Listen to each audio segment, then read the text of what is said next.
যে কান চুলকোচ্ছে তিনি। আমি মিষ্টি চেতেই তিনি হঠাৎ মিষ্টিতে হাত দিতে যাচ্ছেন। তখন আমি বারণ করলাম, আগে আপনি তো কান চুলকোচ্ছিলেন। তা ওনারা জানেন না যে কানে ময়লা থাকে। আমি ছোট্ট একটা উদাহরণ দিচ্ছি।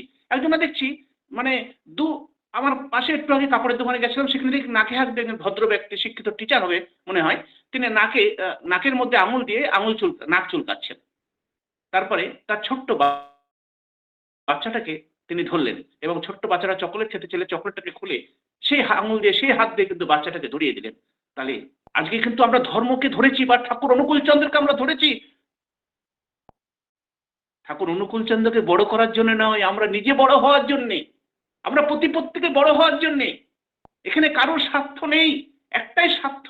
এখানে ঠাকুরের পরিবারে বা ঠাকুরের আচার্যদেবের বা কারোর কোনো স্বার্থ নেই। এখানে স্বার্থ হচ্ছে আমাদের। আপনারা এখানে কেউ বলতে পারবেন আমরা বিনা স্বার্থে ঠাকুর ধরেছি? এত নিঃস্বার্থপর আমরা এখনো হইনি। প্রত্যেকটা মুহূর্তে, আজকে যখন ইলেকশন আসছে, প্রত্যেক ইলেকশনে সিলেক্টেড হওয়ার জন্য প্রত্যেকটা নামি দামি নেতা মন্ত্রীরা যে তারা কি করে, তারা বড় বড় সাধু সন্তের কাছে গিয়ে, বড় বড় মন্দিরে, চার্চে এবং ইয়েতে গিয়ে, মসজিদে গিয়ে তারা সে আল্লাহ, যিশু খ্রিস্ট এবং ভগবানের কাছে গিয়ে তারা কি চাচ্ছে? তারা চাচ্ছে তার মনের ইচ্ছা পূর্ণ করা। আমি যেন সাকসেসফুলি হই, আমি যেন জনতার ভোট পাই। কিন্তু প্রতিপত্তিকে সেই ইচ্ছা, আমাদের একটা ইচ্ছা আছে, আমরা ঠাকুর ধরেছি, আমরা ভালোভাবে থাকবো, তাই বলে আমি ইষ্টপতি 100 টাকা দিচ্ছি বলে আমি ইষ্টপতি 1000 টাকা আমার প্রতিদিন ইনকাম হয় তা তো নয়। আমি সুস্থ থাকবো, সুন্দর থাকবো, ওই ঠাকুরের বিধাতার যে বিধান মাফিক যদি জীবন যাপন আমরা করি, তবে আমরা সুমানবে পরিণত হব। আমি যে ঠাকুরকে ধরেছি বলে আমি সুন্দর দেখাবো, আমি সাদা ড্রেস পরেছি বলে আমাকে সবাই পছন্দ করবে, লাইক করবে, আমি পাঞ্জা একটা বুকে নিয়ে চলছি, ধুতি পরে, একটা খড়ম পরে, একটা পাংশু পরে যাচ্ছে, ওই যে যাচ্ছে অমুক দাদা, অসীম দা, আমাকে সবাই প্রণাম করবে, এটা আমার প্রাপ্তি নয়। আমি ভালো থাকবো, সুস্থ থাকবো, আমার সন্তান সন্ততি, স্ত্রী পুত্র পরিবার পরিবেশকে নিয়ে আমি যখন সুস্থ থাকবো, আমার আয়ুটা দীর্ঘায়ু হয়ে উঠবে। আমার রোগ ব্যাধি যখন আমার জীবনে, আমার ঠাকুরের পথে বিধাতার পথে চলে চলে আমার যখন জীবনে রোগ ব্যাধি পরমায়ু বেড়ে যাবে, আমার সুখাদ্য হওয়ার দরুন আমার শরীরের মধ্যে সুগঠন আসবে, সুস্থ মহামানবে আমি পরিণত হব। আমার মেন্টালিটি যখন সুস্থ হবে, অসুস্থ মানবিকতার থেকে আমি দূরে থাকবো, আমার দ্বারা কেউ লাঞ্ছিত হবে না, বঞ্চিত হবে না, আমার দ্বারা লোক সমালোচিত হবে না, আমার দ্বারা লোক দুঃখ কষ্ট পাবে না, তখনই কিন্তু আমি একজন ভালো মানুষে পরিণত হব। আর আমার ভালোটা দেখলে, যেমন আমার সন্তান যদি এমন ভালো মানুষে পরিণত, যেমন পিতা মাতা খুশি হন, তেমন আমরা তো তারই আসল সম্পদ, তারই সন্তান, সেই মহাপুরুষ পুরুষোত্তম, সেই পরম পিতা তিনি, তারই সন্তান আমরা। আমরা যখন ভালো থাকবো, সুঠাম সুস্থ সুন্দর মস্তিষ্ক শরীর নিয়ে আমরা যখন এই পঞ্চ মহাজীবনে যখন সুন্দর ভাবে পরিচালিত নিজেরাই করব আমরা, তখন কিন্তু সেই পরম পিতা খুশি হন, তিনি খুশি হবেন। তাই আজকে আমরা ওই ঢাক ঢোল পিটিয়ে মন্দিরে মসজিদে গিয়ে, গির্জাতে গিয়ে যে আমরা চেঁচামেচি করছি না, ধর্ম ধর্ম, আমি অমুক ধর্ম, আমি তমুক ধর্ম, অমুক পতাকা তমুক পতাকা উড়াচ্ছি আমরা, ওটা কিন্তু আসল কথা নয়। আসল কথাটা হচ্ছে এই মানবিকতার জাগরণ দরকার, এই ধর্মের জাগরণ দরকার। যতদিন মানুষ ধর্মটাকে বুঝতে না পারবে, ইউটিলাইজ না করবে, যতদিন জীবনের জীবন্ত আদর্শ পুরুষোত্তম লিভিং আইডিয়ালকে মানুষ গ্রহণ না করবে, অ্যাকসেপ্ট না করবে, ততদিন কিন্তু আমাদের সমস্যা যাবে না, না যাবে ব্যক্তি সমস্যা, না যাবে পারিবারিক দাম্পত্য সামাজিক রাষ্ট্রীয় সমস্যা। সমস্যার সমাধান কিন্তু আমরা মানুষ হাজার চেষ্টা করলেও, হাজার উন্নত দেশ হলেও, অর্থনীতি রাজনীতি অনেক উন্নতি হলেও কিন্তু আমরা কিন্তু সেই সমস্যার সমাধান আমরা কিন্তু কখনো করতে পারবো না। বিজ্ঞানে তো উন্নত হওয়া সত্ত্বেও, আজকে এত বিজ্ঞান উন্নত হয়েছে, তার সত্ত্বেও কিন্তু আজকে আমরা সুখ আর শান্তি, যুদ্ধ বিরাম আনতে পারছি না। আমরা যুদ্ধটা ইউক্রেন রাশিয়ার মধ্যে খালি হচ্ছে তা নয়, যুদ্ধটা হচ্ছে আজকে পারিবারিক জীবনে, দাম্পত্য জীবনে। আজকে সে ঠাকুরের বাণীটা মনে পড়ে, আজকে দাম্পত্য জীবনে একটা কলহ এসে গেছে। আমরা সন্তান জন্ম দিচ্ছি, সন্তান জন্মটা অতি সহজ, কিন্তু পরিপালন করা কিন্তু আরো কঠিন। আমরা সন্তানকে পরিপালন করছি, আমরা ভাবছি আমি মাস্টার, আমি প্রফেসর, আমি পুলিশ অফিসার, আমি বড় রাজনীতিজ্ঞ, আমি বড় অভিনেতা, আমি বড় ধনী, আমার ছেলে বড় বড় বিগ্রেড সিগনেট স্কুলে পড়বে, বড় বড় নামি দামি ইংলিশ মিডিয়ামে পড়বে, আমরা পড়াচ্ছি, ছেলেকে উচ্চ শিক্ষিত করছি, ভালো স্কুল কলেজ তৈরি হচ্ছে সমাজে, বিশ্বের নাম্বার 1 কলেজ আমরা পড়াচ্ছি, কিন্তু তার সত্ত্বেও কিন্তু যাদবপুর ইউনিভার্সিটিতে সেদিন ওই 3 তলা ছাদের থেকে উল্লগ্ন করে সেই মাত্র একটা সাধারণ গ্রাম অঞ্চলের যুবক, তাকে কেন স্বপ্নদ্বীপের স্বপ্নটাকে, সেদিন ওই স্বপ্নদ্বীপের স্বপ্নটাকে কারা ভাঙলো? ওই রাস্তায় ঘুরে বেড়ানো হকারগুলোর ছেলে, যারা মূর্খ সমাজের যারা বাস করে, রেল লাইনের ধারে শুয়ে থাকে, যারা কষ্ট জীবন যাপন করে, তারা ফেলে দিল না, ফেলেছে ওই শিক্ষিত সমাজের যারা নামি দামি অনেক বই পড়ে, যারা শিক্ষিতের একটা ডিগ্রি পেয়ে বুকে স্টাম্প মেরে মাথায় ফিটি বেঁধে ঘুরে বেড়াচ্ছে, সেই সমস্ত শিক্ষিত পরিবারের বা শিক্ষিত ছেলেগুলোই তো আজকে ওই স্বপ্নদ্বীপের স্বপ্নটাকে তছনছ করে দিল। তাই কে? তাই আমরা সেদিন ঈশ্বরকে করেছি। অনেকে বলেছে, ভগবান তুমি আমার কথা শুনলে না, আমার একমাত্র ছেলেকে কেড়ে নিলে। আবার দায়ী করেছি রাজনীতিজ্ঞ, আবার দায়ী করেছি প্রশাসনকে। কিন্তু দায়ী করা উচিত আজকে আমাদের নিজেদেরকে, আমাদের দিকে আঙুল উঠিয়ে বলা উচিত, আমরা ঠিক শিক্ষায় শিক্ষিত করতে পারিনি। আমি পুঁথিগত বিদ্যায় আমার সন্তান সন্ততিকে শিক্ষিত করেছি, কিন্তু বাস্তবিকতার ধর্মের শিক্ষায় শিক্ষিত করতে পারিনি। তাই তো ঠাকুর বললেন, সদ্দীক্ষা তো এক্ষুনি নে। তিনি কিন্তু, আমরা ভাবি ঠাকুর অনুকূলচন্দ্র একটা তো সাধারণ একটা ম্যাট্রিক ফেল, একটা খালি গায়ে পইতে পড়ে একটা খরম পড়ে বসে থাকেন, উনার কথাগুলো সত্য না শুনে এইসব সহজ সরল কথাগুলো কে পড়বে? আরে ঠাকুর অনুকূলচন্দ্র নয়, ওই ঠাকুর অনুকূলচন্দ্র ওই রাম রূপে, ওই হরি রূপে, ওই কৃষ্ণ রূপে, চৈতন্য রূপে, মোহাম্মদ রূপে, খ্রিস্ট রূপে, রামকৃষ্ণ রূপে অনেকবার তিনি এসেছেন, এবং তার থেকে সৃষ্টি হওয়া 33 কোটি দেবাদেবীকে তিনি প্রত্যেকটা ধরাধামের পৃথিবীর মধ্যে তিনি প্রতিষ্ঠা করেছেন। আর ওই তার সত্ত্বেও আজকে এত মন্দির, এত কিছু তৈরি হওয়া সত্ত্বেও, এত ধর্মগ্রন্থ বেরোনো সত্ত্বেও, এত কিছু হওয়া সত্ত্বেও কিন্তু আজকে সত্যিকারের মানুষ শান্তি পাচ্ছে না, স্বস্তি পাচ্ছে না, সত্যিকারের মানুষ তৈরি হচ্ছে না সমাজে। তাই মানুষ তৈরির আসল জিনিসটা কোথায়? ওই ক্যারিয়ারটাকে তৈরি করলে, ক্যারিয়ার তৈরি করলে আমি ডাক্তার, ইঞ্জিনিয়ার, আমি ব্যারিস্টার, আমি সায়েন্টিস্ট, আমি নেতা, আমি অভিনেতা হয়ে পারি।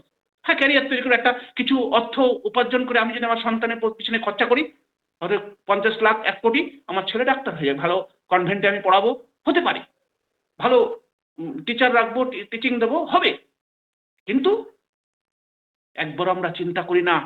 আমি দেখি ওই 3 বছরের ছোট্ট একটা ছেলেটিকে, যে এখনো বাবা মার স্নেহ থেকে বঞ্চিত, 8 ঘন্টা স্কুলে কাটায় কনভেন্টে, সেখান থেকে ফিরে এসে ওই টিউশনি মাস্টার কাছে, আবার সেখান থেকে বাড়িতে ফিরে এসে ঘুম ঘুম চোখে মায়ের বড় হাতে লাঠি নিয়ে মা শাসন করে বলে, কালকের পড়াগুলো এখন পড়, না হলে হবে না।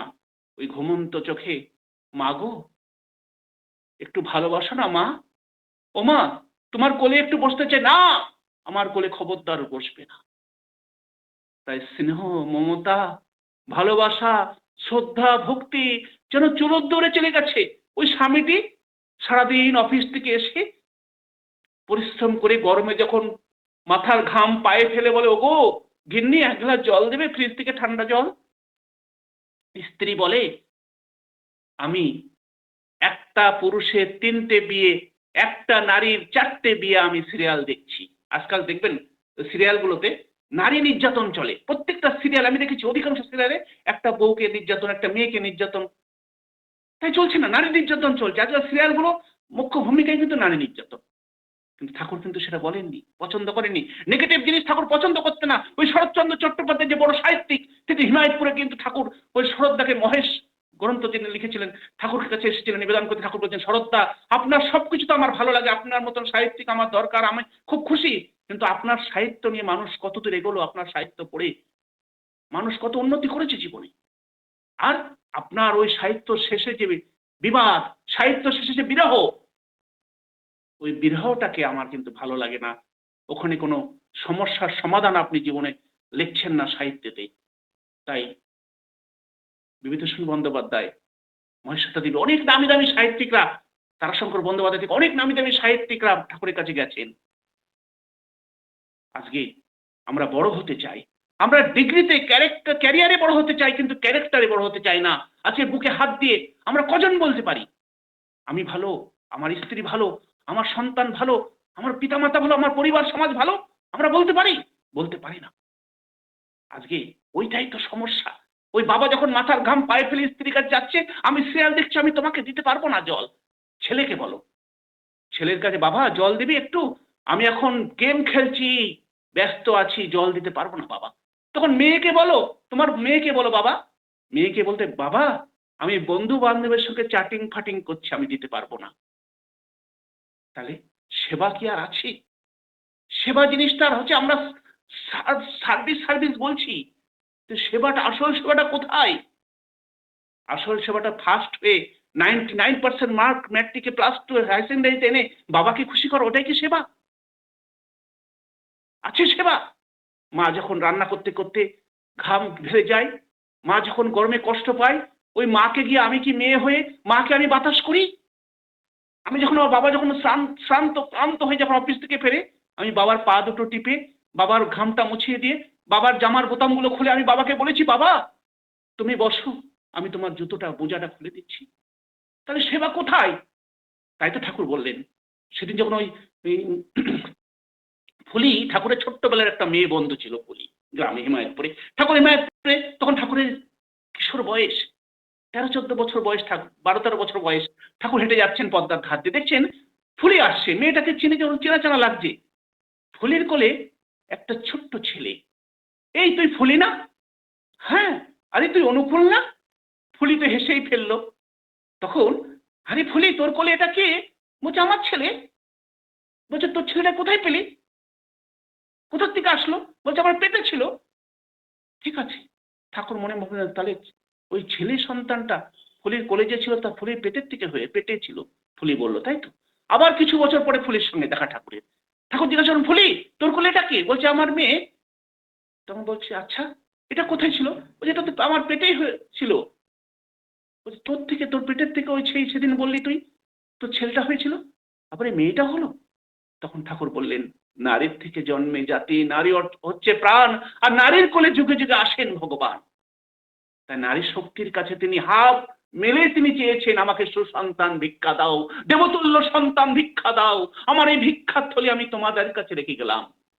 কিন্তু ঠাকুরের আরেকটা বাণীতে ঠাকুর বলেন, পুরুষ মাগে নারীর প্রণয়, ওর নারী মাগে টাকা, এমন করে চলতি জগৎ বাঁচা বাড়ায় থাকা। আসল কথা তাকে চিনতে হবে। আমি আমার পরিবারে, আমার সন্তান সন্ততি, আমার স্ত্রী পুত্র, আমি সবাইকে বলি, চ্যালেঞ্জ দিয়ে বলি, উচ্চ কণ্ঠে বলি, ওগো তুমি আমার তখনই হবে যখন তুমি আমার পরম পিতার হবে। আজকে আমার বাড়ির পাশে একটা যুবক ছেলে গত বছর বিয়ে বাড়িতে মোটরসাইকেল চালাতে গিয়ে মদ খেয়ে ট্রাক্টরের গাড়িটা মেরে দিয়ে মৃত্যু হয়। মাত্র 18-19 বছরের ছেলে, একমাত্র সন্তান। তার বাড়িতে একটা পোস্টার লাগানো আছে ছেলেটার ছবি দিয়ে, সেখানে লেখা আছে, মাগো আমি কিছু ভুল বন্ধু বান্ধব, ভুল সঙ্গ দোষে আমার আজকে মৃত্যু হয়েছে মা, তুমি কেঁদো না মা, তোমার ঘরে যিনি আছেন, তোমার ঘরে যিনি আছেন ঠাকুর, তাকে কি মন প্রাণ দিয়ে তুমি ভালোবাসো মা, তাকে ভালোবাসলেই তুমি আমাকে পাবে। কি সুন্দর কথাটা, যে সব যা কিছুর অধিপতি, পালনপ্রণ স্বভাব যার, তাকে যদি আমরা ভালো না বাসি, তাহলে ভালোবাসা কোথায় যাবে? যাহারও লাগিয়া ওরে জীবন তোমার, পুণ্য তাহারে চেন কি, ওরে যাহারও লাগিয়া এ জীবন তোমার, পুণ্য তাহারে চেন কি, ওরে তিনি ছাড়ার কে আছে কাহার, সে কথা বন্ধু জানো কি? কে আছে? তাই আমরা বলি না, রসগোল্লা মিষ্টি, মধু কি অপূর্ব বলি, অমৃত বলি না? আমি তো কলকাতায় এসেছি, কলকাতা রসগোল্লা জিএসটি পেলো, কত অ্যাওয়ার্ড পেলো অল ইন্ডিয়াতে, উড়িষ্যাকে হারিয়ে দিল রসগোল্লা কম্পিটিশনে। তাই ওই শান্তির মা, এই কথা বলে আমি শেষ করব, ওই সরোজিনী ঘোষ শান্তির মা যখন ওই আশুতোষ জমিদারবাবুর বাড়ি গেছেন ভিক্ষা চেতে, 3 পয়সা করে বউনি করতে আশুতোষ জমিদারবাবু শান্তির মাকে, আর তিনিই প্রথম ভিক্ষাটা দিতেন। তাই ওই শান্তির মা গিয়ে বলছেন, আশুদা আপনি বাড়ি আছেন? বাড়ি ছিল না আশুদা, তার শালাবাবু এসেছেন বিদেশ থেকে, তিনি ঠাকুর অনুকূল বিরোধী, ঠাকুরের কথা মনে কানে শুনতে পারেন না। শান্তির মা গিয়ে বললেন, আগে আমি ভিক্ষে চেতে এসেছি আশুদার কাছে। তা বলছে, আমার জামাইবাবু তো বাড়ি নেই, তুমি কি কারণে এই সকাল সকাল ভিক্ষে চেতে এসেছো গো? বলছে, আগে আমার ঠাকুর বলেছেন তাই আমি এসেছি, ঠাকুর আমার কাছে 5 টাকা চেয়েছেন, তাই এই আশুতোষ জমিদারবাবু আমাকে 3 পয়সা ভিক্ষা দেন, ওনার কাছে আমি বউনি করি, তাই ওনার কাছে প্রথম আসি। তখন ওই আশুত জমিদারবাবু শালাবাবু খুব রেগে গিয়ে বললেন, তোমার ঠাকুর অনুকূল চন্দ্রের কথা তোমার কাছে কি এত মিষ্টি লাগলো হে? এই সকাল সকাল তুমি ভিক্ষে চেতে চলে আসলে আমাদের বাড়িতে, তোমার ঠাকুরের কথা কি রসগোল্লার মতন মিষ্টি লেগেছে তোমার কানে, তাই তার কথা তুমি চলে আসলে ভিক্ষা চেতে? তখন ওই সেদিন ওই দৃঢ় ভক্তি ভাব নিয়ে সেই শান্তির মা গর্জে উঠেছিল সেই জমিদারবাবু শালার বিরুদ্ধে, বলেছিল, আগে রসগোল্লা কি মিষ্টি? তখন জমিদারবাবু শালা উত্তরে বলেছিল, কে বলেছে রসগোল্লা মিষ্টি নয়? জীবনে কোনো খেয়েছো কোনোদিনও? তখন কিন্তু ওই শান্তির মা দৃঢ় কণ্ঠে সেদিন ঘোষণা করেছিল, আগে রসগোল্লা মিষ্টি নয়, আপনি যদি বলেন রসগোল্লা মিষ্টি, তবে আমি বলছি আপনি শুনুন, ও রসগোল্লা গায়ে রস গায়ে মাখলে মিষ্টি লাগে? রসগোল্লা রস কানে দিলে কখনো মিষ্টি লাগে? রসগোল্লাকে শুকলে মিষ্টি লাগে? রসগোল্লাকে ভাবলে মিষ্টি লাগে? লাগে না। রসগোল্লা খালি খেলেই মিষ্টি লাগে, খালি স্বাদেই মিষ্টি লাগে। আর আমার ঠাকুরকে ভাবলে মিষ্টি, আমার ঠাকুরকে স্পর্শ করলে মিষ্টি, আমার ঠাকুরের কথা শুনলে মিষ্টি। আমার ঠাকুর মধুময় প্রেমময়, মধুময় তুমি, প্রেমময় তুমি, প্রাণময় তুমি, হে ঠাকুর। মধুময় তুমি, প্রাণময় তুমি, প্রেমময় তুমি, হে ঠাকুর। ওরে মধুর ছন্দে মধু পরশিল, মধুময় কলয়ে সংসার। মধুময় তুমি, প্রাণময় তুমি, প্রেমময় তুমি, হে ঠাকুর। সস্তে হবে হও আগুয়ান, ভয় নাই আর ভয় নাই, ইষ্টার্থে প্রাণ যে করেছে দান, ক্ষয় নাই তার ক্ষয় নাই। জয় গুরু সবাইকে। জয় গুরু, জয় গুরু। শ্রদ্ধেয় অসীম